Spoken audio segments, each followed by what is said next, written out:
定下婚约后，裴林哄我开了婚。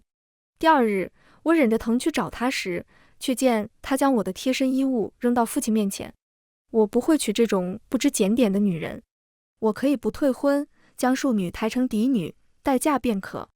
原来他的心上人是我的庶妹。后来裴林对我道：“你将来做我的妾，不可对你庶妹拿瞧。”我什么都没说，他不知。经此一事，父亲已经将我许配给了江南的一户人家。大家好，欢迎收看皮皮听书。顾央宁这么随便，谁知道除我之外，他还睡过谁？裴林的话让我僵在了原地。那日，明明他是知道的，知道我是第一次。书房内，父亲脸黑如炭，那粉色的肚兜让他颜面扫地。他理亏道：“如今婚约已经定下。”裴林笑了一声：“我可以不退婚，顾大人将庶女抬成嫡女，待嫁便可。”父亲愣在原地，我一瞪大了眼睛。原来他心仪之人并非我。我回忆起那日荒唐，他温柔地将我搂进怀中，在我身上留下一点一点痕迹，哄着我睁大了眼睛。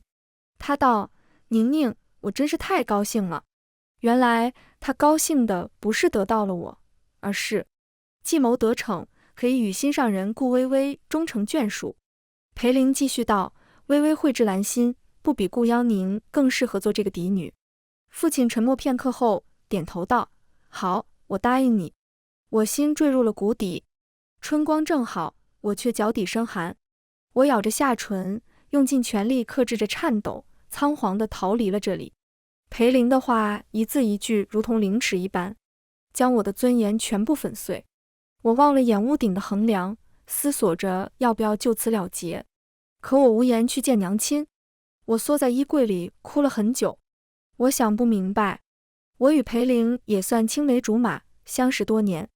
我们定下婚约时，他亦在场，并没有反对，甚至还对我说：“宁宁，我终于可以娶你了。”他怎么能心里一边谋划着将我推入地狱，一边与我抵死缠绵？他嘴上说着爱我，却在想方设法算计着我。我哭干了眼泪，直到一滴也流不出来。父亲来了一趟，让我罚跪。我一句都没有问，乖乖地跪到母亲牌位前。我跪到几乎要晕厥过去时，听到了外头郎情妾意之声，女子娇嗔着，男子满怀柔情的邀功，那声音格外熟悉。祠堂地处偏僻，附近正好成了他们幽会的地方。我看到裴林将顾微微搂进怀里，他将她仿佛要揉进身体里一样，他的唇瓣落在顾微微的唇上，亲得难舍难分。顾微微娇喘着去解他的腰带，却被他制止了。微微，我不能这样草率地占有了你，等我们成亲，留到我们的洞房花烛夜。我呆呆地看着，原来他真正的喜欢会这么小心翼翼，他会怕坏了他的名声。我原以为流尽的眼泪，不知不觉又掉了下来。我闭了闭眼，看向娘亲的牌位。娘，是女儿太笨，给你丢脸了。女儿不会再喜欢裴林了。裴林是在几日后出现的。他将一副药塞进我手里，是一副避子药。他道：“你现在还没过门，要是弄出了孩子，你会被瞧不起的。”这话听着居然是在为我着想。我一时出神，见我不答，裴林皱紧了眉头：“你该不会已经有了吧？”我抬眸看向他，看着曾经让我无比欢喜的眉眼，试探道：“若是我确实有了呢？”裴林毫不犹豫道：“若是有了，就换一副堕子药。你怎么能在主母之前诞下孩子呢？”我面无表情地看着他，这话一出，他似乎才意识到，他让我从妻成了妾。他笑了笑，面色柔和了几分：“宁宁，你放心，你在我心里总归是不一样的。妻和妾又有什么分别？你我心里有彼此就够了。”我忍不住反问道：“既然没有分别，你为何还非要设计这一遭，让我做妾，让顾微微做妻？”闻言，裴林脸色一沉：“你这是什么话？你还未进门就这么小肚鸡肠，若是真让你做了正妻，我后宅岂不是不得安宁？”小肚鸡肠？我被教导的贤良淑德，唯一一次放纵就是与他。我从不曾反对他纳妾，是他自个儿要和我表忠心，哄我时说要与我一生一世一双人。他将我抱在怀里时说，巴不得见我吃醋的模样。我当时还以为遇到了真心爱我之人，现在仿佛一盆冷水将我浇得透心凉。我不再理会裴玲，转身就走。他还在我身后道：顾央宁，你这样，除了我，没有男子会要你。他错了，我贤名在外，家世又清白体面，在他之前，有好些家世显赫的公子登过门。不说这些，娘亲娘家那里也有好几位哥哥都曾来说亲。是我想着与裴玲青梅竹马，知根知底，他以后必然不会薄待了我。都是我识人不清，父亲把我换了过去，给了我几位公子的名册，我接过来看了几眼，都非京城人士，家世也比我家差上许多。父亲叹了口气道：我们理亏在先，嫁妆我会多给你置办些，往后你好好侍奉夫家。父亲身居高位，断然不会被裴玲牵着鼻子走。我跪下朝他磕了2个头。我的夫家最终定下了远在江南的一方世家。入夜，我将自己洗了很久，像是脱了一层皮一样。洗漱好，我方才又去跪在娘亲牌位前，好像这样才能让我见娘亲时挽回些脸面。女子贞洁何其重要！若非父亲稳住了裴玲，答应将庶妹嫁给他，裴玲将事情宣扬出去，我会被这世道的唾沫淹死。可即便如此，父亲也已经对我失望了。我曾路过那满楼红袖招的地方，男子们进进出出，不以为耻，反以为荣。为何落在女子身上就让人不耻？我有些想不明白，却已经没有力气再想。那夜的记忆又席卷而来，裴玲火热的身躯和动人的情话似乎还萦绕在我耳畔，我差点吐了出来。就在这时，有人翻墙而来，裴玲一身白衣，身姿潇洒地站在我面前，他一把将我搂进怀里，霸道地说：宁宁，你今天怎么撇下我就走了？你知道我有多想你吗？我知道我今天有些话说重了，你别生气。他嘴上说着致歉的话，手却不老实地钻进了我的衣领里。他说他很想我，我不知道他是想我还是想再和我。我下意识拒绝，挣扎起来。裴玲，我母亲的牌位就在那里，怎么还害羞起来了？又不是没睡过。我用力一把推开了他，裴玲被我推得趔趄了一下。他站定后，脸上闪过羞恼。顾央宁，你在闹什么？我倔强地看着他道：裴玲，请你离开。裴玲声音冷了下来：顾央宁，我来找你是因为我喜欢你。喜欢？这是他喜欢我的表现吗？还好，我已经不那么容易被欺骗了。我闻到了裴玲身上的熏香，是庶妹常用的那种。她怕是刚与顾微微幽会完，不舍得碰她，就来找我。那我算什么？我气得极点，恨不得扇她一巴掌。反正你以后也要嫁给我，差这么一时半会儿吗？你可要记着，你将来做我的妾室，不可再以嫡女身份对你的庶妹拿瞧。我摇摇头道：我不会嫁给你的。我话音落下，裴玲瞬间愣住。裴玲冷笑了一声：你不要说胡话了，你贞洁都给了我，除了嫁给我，还能嫁给谁？他说这话时理直气壮，可眼中还是闪过了一丝慌乱。我没有理会他，直直跪在娘亲牌位前。他将蒲团踹开，又想要来拉扯我的衣服，冲我发怒，却在看清我脸上的泪水时停下了动作。娘亲过世后，父亲没有再娶，府里只有几个妾室。我家里的教养嬷嬷是父亲特地从宫里讨要来的。教养嬷嬷向来严厉，告诉我女子不该哭哭啼啼，所以我从来没在裴玲面前哭过。往昔我和裴玲相约赴会，我们是从小定下的娃娃亲，小时又青梅竹马，所以走在一起去赏花听曲，也无人说什么，反倒还要赞一句郎才女貌。可好几次相见没多久，就见顾微微梨花带雨的匆匆走过，裴玲眼神落在她身上，后来她便找了各种理由离开了。现在回想，他们应该早就暗通款曲了，只是我不知晓。此刻是我第一次在裴玲面前哭，哭得悄无声息，恨不得将自己藏起来。我不想被她瞧见，可眼泪并不受我控制。我不想示弱，可当羞辱和难堪涌上心头，曾经的真心错付，还是让眼泪刹那落了下来。裴玲一时手足无措，她笨拙地来擦我的眼泪，嘴里道：“哎，宁宁，你别哭了，要是被人瞧见了，指不定说我怎么欺负你了。”我躲开她的手，不想被她触碰。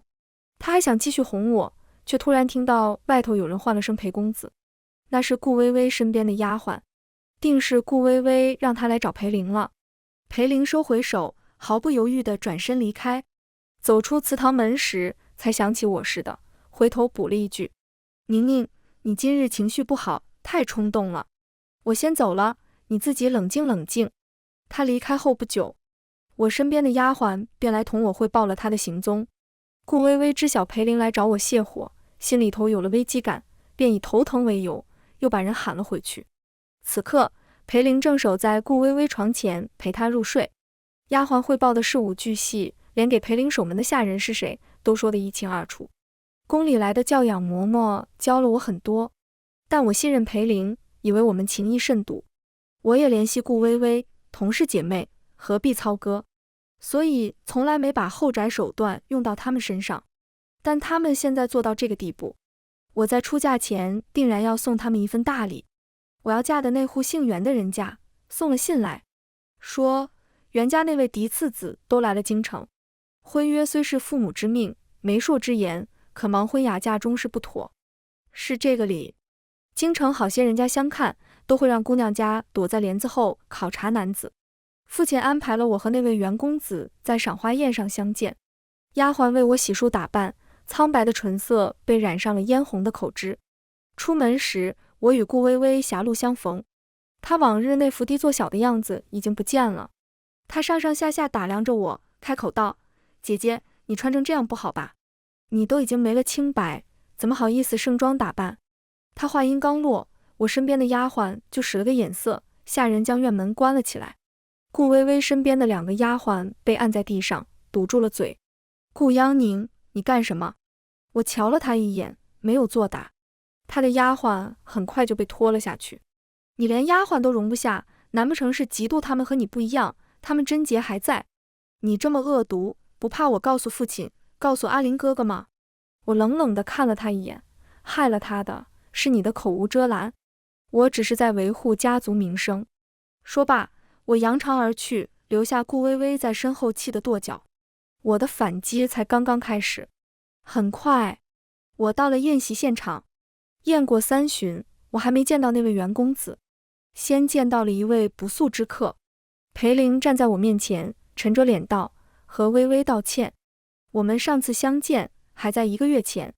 那次不愉快之后，裴玲让我冷静冷静，就没有再来找过我。她等着我先低头。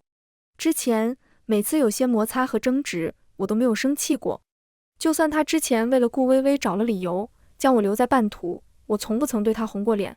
她以为我就是这么好脾气，从来没有哄过我。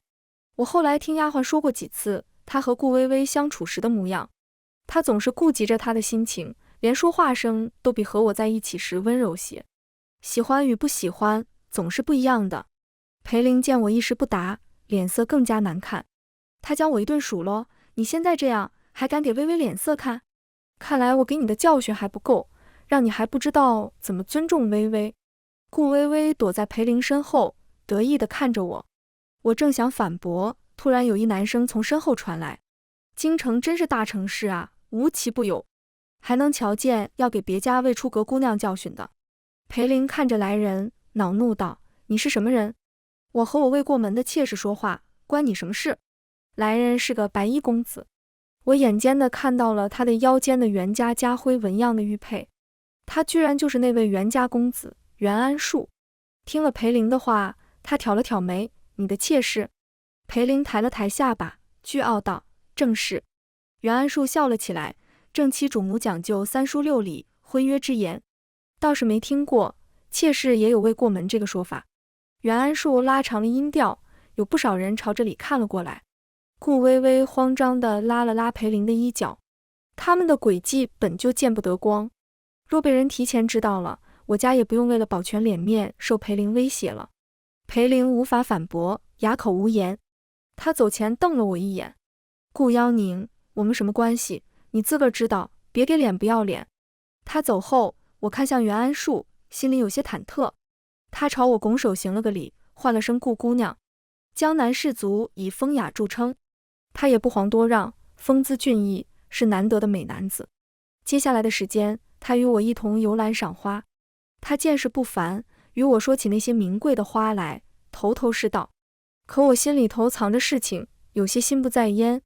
袁安树似乎看了出来，他指着一朵赵粉道：“说来，顾姑娘可能不信，我少时不爱读书，和街头艺人学过杂耍，养过鸟，种过牡丹。种牡丹时，我花费了不少精力，结果竟一朵没开。我气得想要砸了那盆牡丹，可仔细一瞧，却是被人剪去了花枝。原来是我那弟弟摘了我的花去讨好心仪的女子。我不知他说这话是何意。他看向我，笑道：你说我是怪弟弟偷了我的牡丹，还是怪牡丹没有多开些花？说这话时，他正认真地端详着牡丹，没有看向我。我愣了片刻，便明白了他话中之意。我没忍住笑了起来。如此浅显的逻辑，却让我迷茫困顿了好久。有错的从来都不是我。我彻底与裴玲没有往来了。他想要见我，但之前偷偷给裴玲放行的守门人已经被我处置了。他想要翻墙，我就让父亲加强了家丁的巡逻。裴玲给我的书信，我一封没回，转手给了顾薇薇身边的新丫鬟。顾薇薇挑选了新的丫鬟，却不知道他们都是我的人。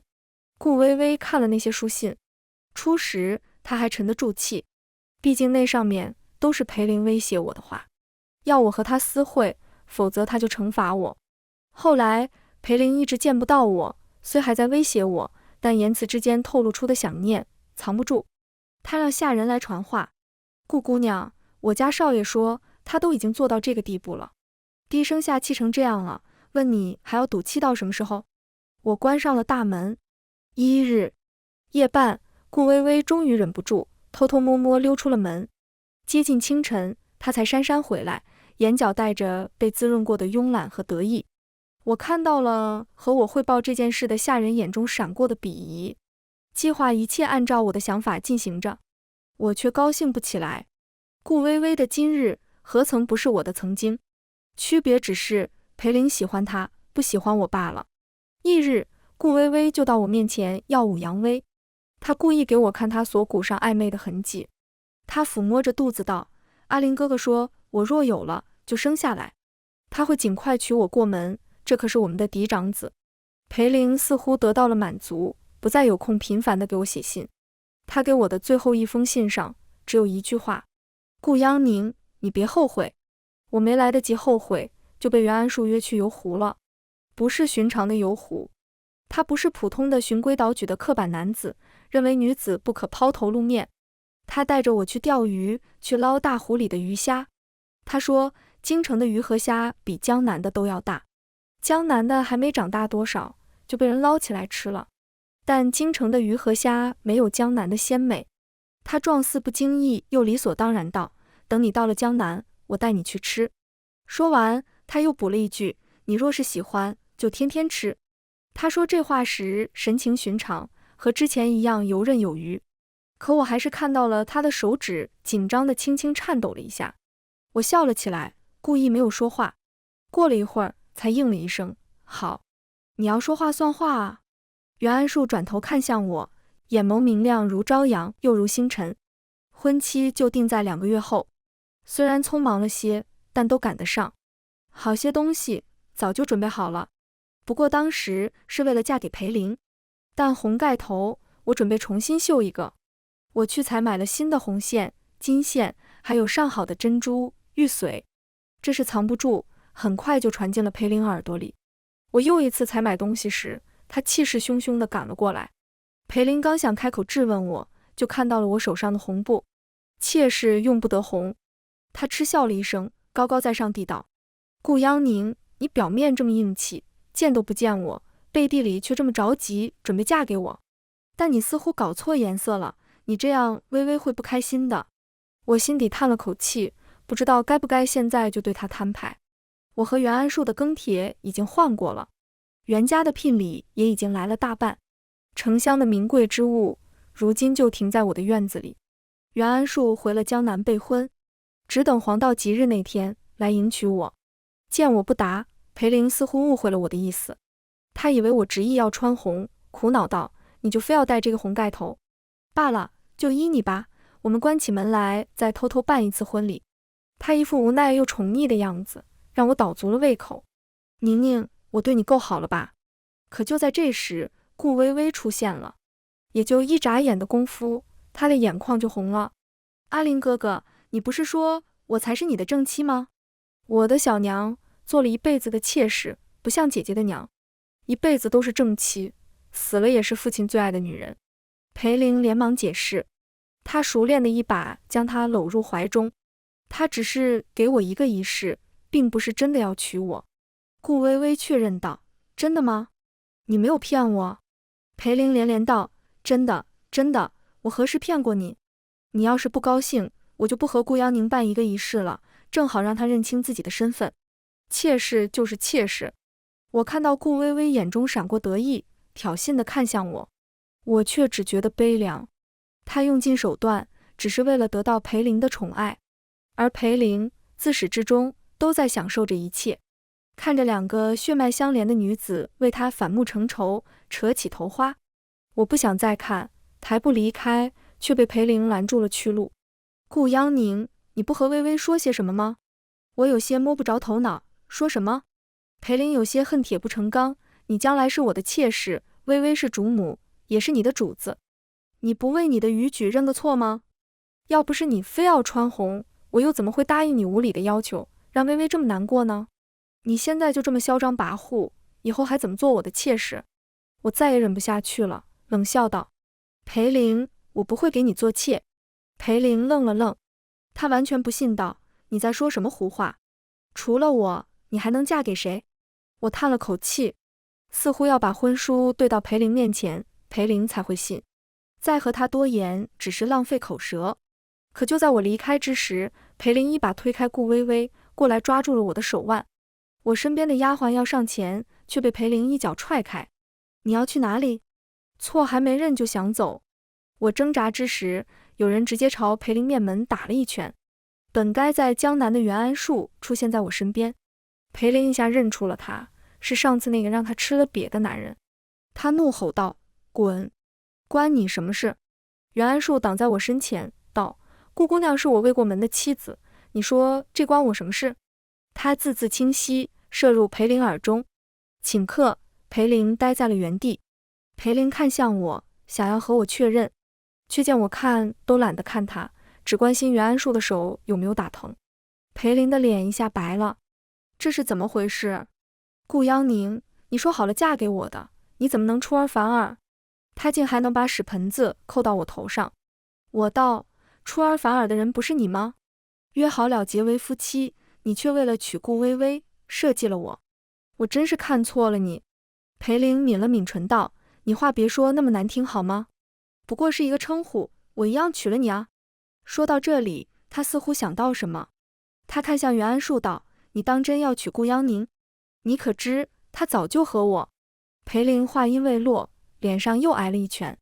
袁安树显然是学过拳脚功夫的，身为贵公子的裴玲完全不是他的对手。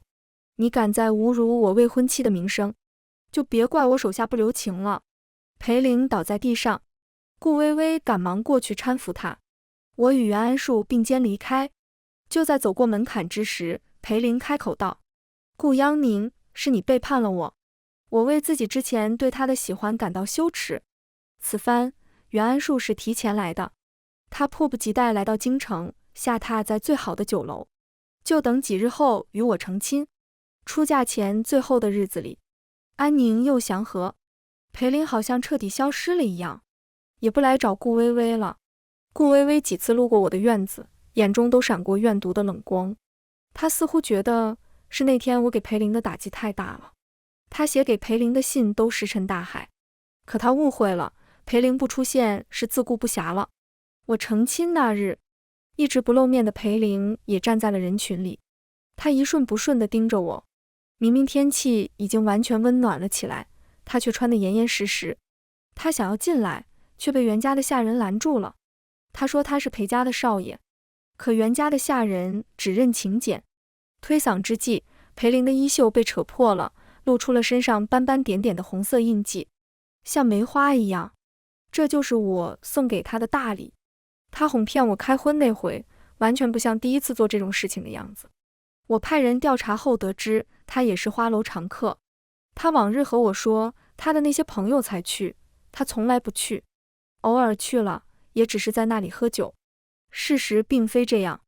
我派人找到了一位身染脏病的继子，给了他许多银两，为他化妆遮掩，又为他安排了和裴玲见面的机会。几次之后，果然裴玲也中招了。随着那些痕迹露出，众人惊呼了一声，有人认出了裴玲，喊出了他的名字。裴玲灰溜溜地走了。这里的礼毕后，我与袁凤树只手上了船。此去江南，应是新的开始。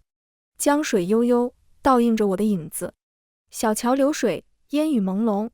袁凤树带我抓鱼捕虾，好不快活。他是袁家嫡次子，上头还有位能干的大哥，下面有个娇宠的弟弟。虽在父母宠爱上少了些，却多了很多自由，日子过得平淡又悠闲。数月后回门，拜过父亲，听他说顾薇薇已经嫁去了裴家。原来裴玲自诩对顾薇薇是真爱，却不敢同裴家父母亲说。裴玲得病后，裴家上门致歉，他们不想退婚，承诺婚后会对我很好，把我当作亲女儿。可父亲掏出的裴玲签字的婚书上，名字已经换成了顾薇薇。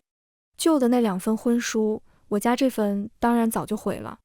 裴家那份，裴玲偷了出来，也早就撕毁了。裴家父母看着婚书上的名字，只觉不可置信，这样的庶女怎么能嫁给我们玲儿呢？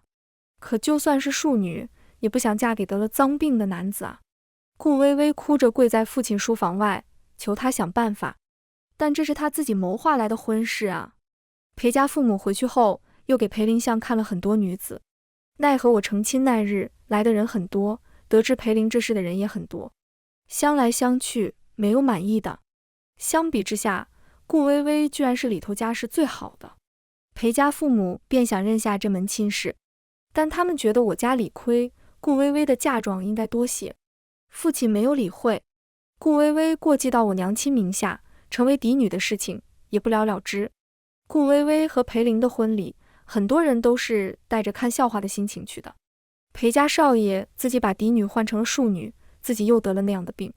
后来顾薇薇回来过一次，她的状态很差，她不确定自己是不是也染了病。她不想同裴玲亲近，但被她强迫着行了房。我联系了以前的教养嬷嬷，拿到了让男子失去生育能力的秘法。我派人将这秘法传到了顾薇薇手里，姐妹情早就断绝，这是我最后能为她做的了。袁安树听着这一切，我问他会不会觉得我妇人之仁。袁安树笑道，人性本就是复杂的，法令之下，你做的事情只要随心便罢，不要100年之后后悔就够了。我点点头，我知道顾薇薇所做一切都是为了自己打算，可千不该万不该，算计了我。眼前闪过幼时小小一只的顾薇薇来找我玩耍的场景，她穿着粉色的裙子，怯生生地喊我姐姐，把糖给了我。可后来教养嬷嬷来了，不许我吃这个糖。我的生活也被学这学那填满了，没有时间和顾薇薇一起玩耍了。姐妹之情在不知不觉间生分，等我意识到之时，她已经变成了这副模样。我与袁安树又在京中停留了几日，几日后重新启程回了江南。袁安树牵起我的手道，娘子，走吧，回家。好多年后，我在江南扎根，走过江南寸寸土地。我100年之时，江南开办了第一所女学，是我的孙女办的。她教导女子不该以失去贞洁为耻，把人压住为真。离开之际，我好像听到了顾薇薇的声音，她和我说，姐姐，对不起。她还是幼时的模样，穿着粉色的小裙子。当年她杀夫后逃亡，我就没有再听过她的消息。我圆满地闭上了眼。江南好，景好，人亦好。全文完。皮皮听书，感谢您的观看，每天上新精彩小说，喜欢就订阅吧。